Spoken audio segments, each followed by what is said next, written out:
Nana. This looks good. Are we live? Yeah, we're live. Oh, we're live. Okay. So hello and welcome to yet another episode of The Middle Child. My name is Chisomo, and this is the actual middle child. His name is Chifundo, and currently he is on his phone as usual, as typical of a middle child. Nah, I'm back up where the phone. Yeah, the phone. Yeah. But yeah, so it's the first day of a new month. 1st July, second half of the year. Yeah, exactly.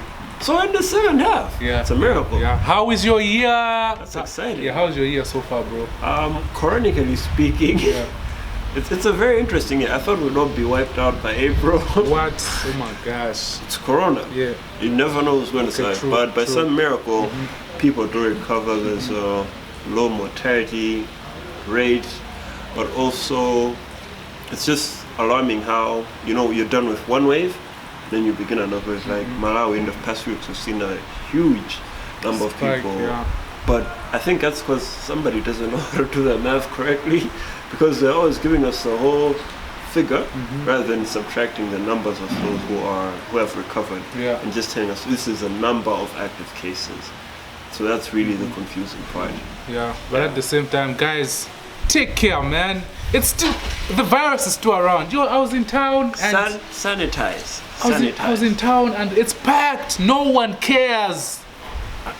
And all this rallying, I guess I think celebrations. we're done with the rallies. We're done with celebrations.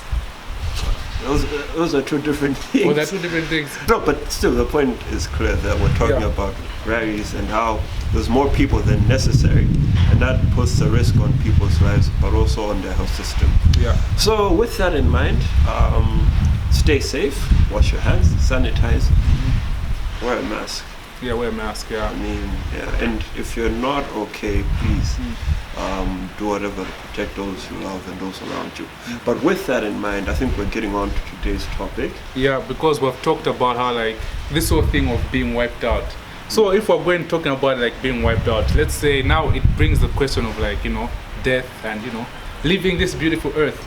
So that's where our topic is on, where it's about are you really releasing what's in you, where are you here? Do you think you're gonna die empty? With that being said, the whole point of us coming here and having this awesome platform is not just so that we can have a know-it-all mentality, Yeah, but definitely. we want to put Agree. our talents and skills out to get to share what we're thinking of, where we're thinking, and where our minds are, and how that little light bulb has changed the perspective on how we see things. Yeah, because we are in sub-Saharan Africa, we're in Malawi. I mean, you live in Malawi. Yeah. Aren't you proud to be Malawian right So now? proud, so proud. So with what you're saying, this is actually part of my notes where I learned when just talking like this, on reporting, you have to acknowledge that you have information, but right now we have a lot of it, but we still don't have enough, and it's just based on what we know. It's not hey, this is it, but it's just this is what we know right now.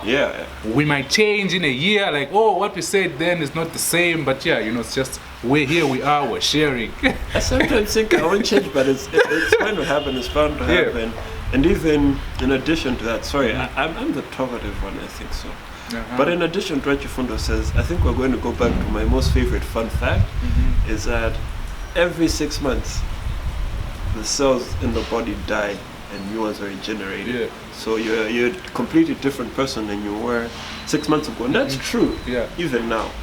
So as you continue, we think on that there's always a change happening in us. Okay, so it's gonna be personal. Why do you think you're here?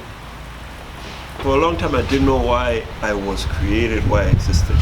When I got saved, I was very excited. I was like, I'm here to preach, I'm here to make a difference, I'm here to be a pastor, what? Yeah. And then... What did being saved mean to you? The first time it meant becoming a really boring person who does a lot of religious stuff. But when I really experienced that through Young Life, and that made a difference in my life. Young Life really made a difference. I was able to see that there was more to life than being dormant in a way. That being a Christian did not mean I couldn't run a business. Did not mean that I could not pursue a nice car, but I just didn't have to idolize that. You know, I had to remember why God put me here, to be a light in the world, you know, salt and light of the earth, that type of feeling. So I believe, and most recently, I found a purpose and a calling in serving others, which is what our president said. But I found my purpose a while ago when I started working in the agriculture sector. And I felt like I really want to contribute to development. And that's how you're serving others, through that through that. And that's usually what I focus on most of the time. And even besides that, I feel like I'm here to, I'm still alive, I'm still here today, to reach out to somebody who has been just like me. Yeah, definitely. Because I know what it feels like to not really understand how the world works, to not really fit in. And I know that feeling, and I know that my presence right now is to reach out to that one person who is just like me, who I probably haven't met now, but eventually I will.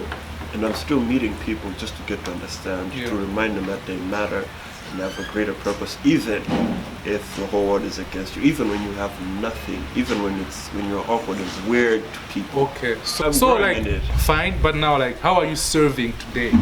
How am I serving today? Yeah, how are you serving others today? Well, there's this podcast for starters, but in my spare time, I still write. Honestly, I write, and I make Where can we contributions. read your things, man? A Nation newspaper. Woo! Woo! Woo! But the newspaper. But for me, I am not a columnist. Not a blog, but a newspaper. I'm a contributor. Okay.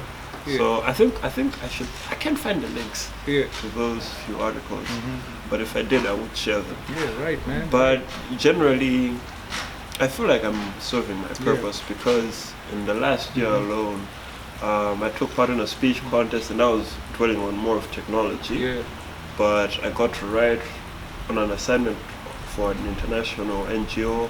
I got 2 of my articles put in the Nation newspaper, and this year I got 1 put in the Nation newspaper a few weeks before we voted, so I didn't influence voters' perception. Yeah, ooh, But influencer. But even besides that, I feel like I'm actually fulfilling my purpose even in the now, because I recently quit a job because I didn't feel like that was what I was meant to be doing. So even in small tasks, I still feel like I'm doing what I'm set out to do. That is amazing. Yeah. And like that's even the thing where also like it's also like, you know, like when we talk about like eternity, especially like in the Christian perspective, you know, we talk about like eternity, you know, like we'll live forever, you know, that sort of thing. Like, but now, what for me, anyway, what I used to miss out as well is like eternity starts now, you know, like everything starts now. Even just this idea of heaven with a lot of people, it's not like that's something that happens after. Now, you know, are you living here, right now? Right here, right now? Are you living right now? That's even like this whole serving thing. Can be like, nah, you know, I'll start serving later on when I'm actually where I need to be. But like, nah, you have to start right now, you know, that sort of thing. With a lot of things, like, yeah, I'll start taking care of the house. When I actually have my own house, that's when I'll start cleaning up the house. Or, you know, take care of my room, whatnot. But like, now, you start now. And it's better to start now. Yeah. I think I think it's just something with your brain when you start something now. It just feels like, oh my gosh, I feel so good. Now, like, back to the whole writing thing. So, you're a good writer. How did you get there? Am I a good writer? How did you get there? It's interesting. I love quotes. I just have too many of those.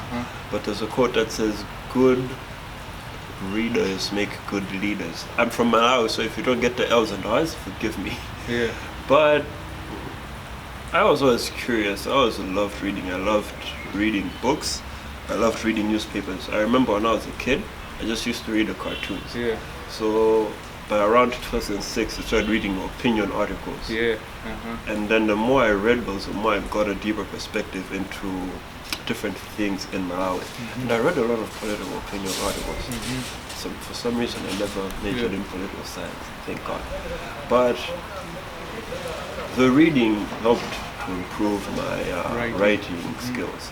The reading helped me to think outside of the usual Chifundo ate an apple, now Chifundo's full. Yeah. But to begin to question even in the writing is basically how I got there, because I was always reading. Always read reading. And don't just read one subject matter. Yeah. Try to read as much of everything, from economics to politics to literature. Try to read to get a better understanding of issues. Yeah, that's really, and it's also one of those where like people who can write are dangerous, people who can write, that means they are good at like articulating their thoughts and all those things. Like they become dangerous people. The moment you know how to write, the moment you know how to structure things, it becomes your way of life. Where even in communicating, and now which goes to communication, bro.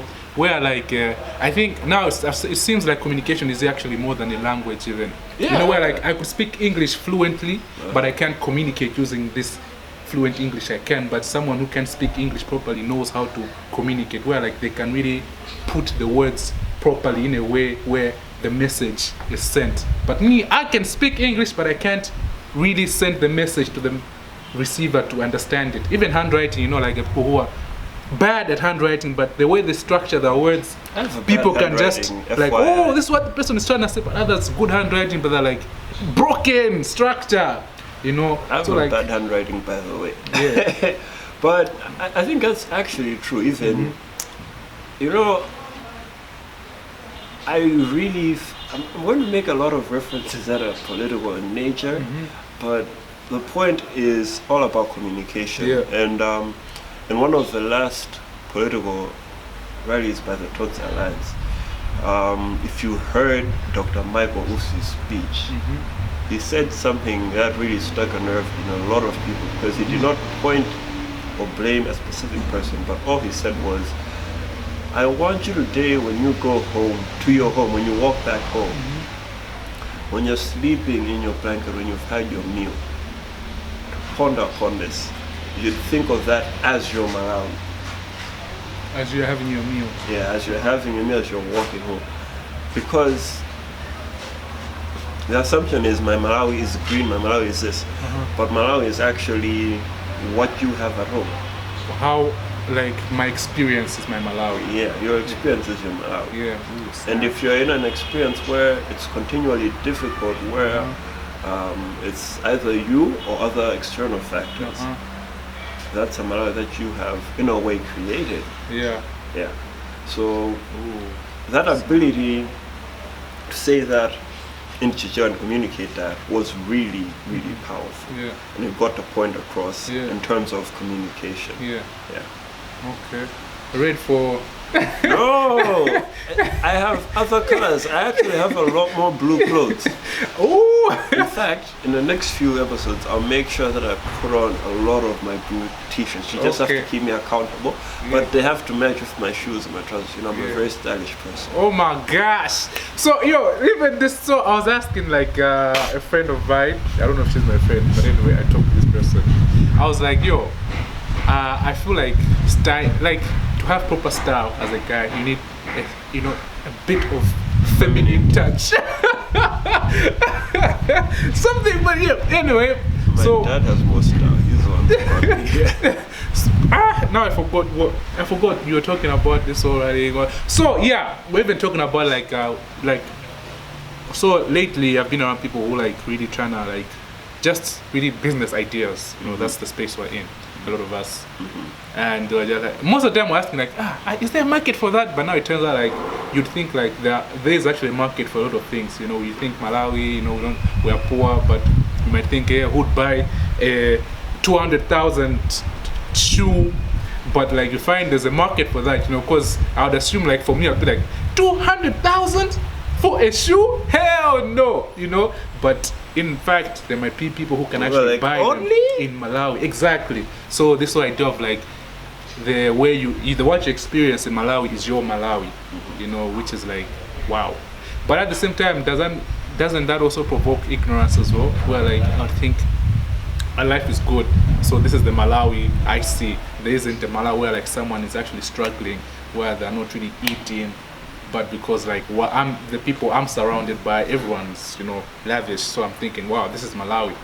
But in actual fact, Malawi there's someone there, one cities are there, like, you know, sleeping Lord knows days without eating. So like, how do you also expand to realize that as well, that is still Malawi as well, and you have to open up to that world. And that's true. Privilege can be very suffocating because I say this with all the best intentions. I come from a bit of that privilege. I come from a bit of privilege because my parents worked hard and they made it out of the struggle. So my parents have gotten me. I've actually gone through a very private education. Actually, you've done the same. From primary to secondary to college. Privileged. But the one thing I got to learn from that was, much as my parents gave things, they also would struggle. And the fortunate thing, I think I should be grateful for this, is actually getting to see where my dad actually comes from. Because it's practically in the middle. So. We're back. Closing from our commercial break. Commercial break. Just to wrap up real quickly, I think privilege is very suffocating, but being able to travel around Malawi, being able to travel into the most deepest spots of Malawi, really opened my eyes that I should be thankful, but I should also be able to appreciate that other people don't get the same Malawi I've been able to experience, and that these people really need me to act wisely, but also make decisive decisions that can improve their lives, either in my work or in my exercising of my most important civic duty or many other things that I do. Okay, so to wrap it up, what would you define as a fulfilled life for yourself? I really want to live on a farm. But I feel like fulfilling life is not just stacking up millions, driving a VX, living it up in Area 43. No offense, that's really cool. Nothing against that. But for me, being fulfilled is making a meaningful impact and difference in somebody's life, especially when that person is struggling with something that I can relate to. And that's also where faith comes in, because I'm not perfect, honestly, and I have my struggles with my own faith, and I have my struggles with many other things. So yes, but what if you have already made that sort of impact to someone's life already? Are you gonna say you've lived a fulfilled life? Like right now, you've already done that. I think it's not over, because your impact just doesn't end at one. It's more of a multiplication thing. You're like the Bible says, we are seeds planted. So that's one of the things that I hope my impact can go beyond me, but even can go into my own family as a person, like my family, like my children, God willing. And the same applies to my community, my siblings, and the rest. And hoping that I do not push my own perspectives, but get them to understand what I believe in, and they apply that, and they choose what flip from that. Flip his perspective. Flip the switch. I agree. I would definitely say the same. I would say the same. For me, I think the only difference is that I think the only difference for me is like I can easily impact someone's life in Malawi. I like, at least, like the way, how like the people, I don't know, in the US who have sort of like impacted our lives somehow. I would like as well to do something like that. I'm not saying targeting, but like somehow based on what I do, someone in a whole different continent as well is inspired by something I did, a Malawian boy did, that sort of thing. I think for me that would be like amazing. That would be amazing. And not of course impact, but at the same time, man, also to live a nice life, man. Hey, man. Hey, wanna live a nice life, guys. I think that's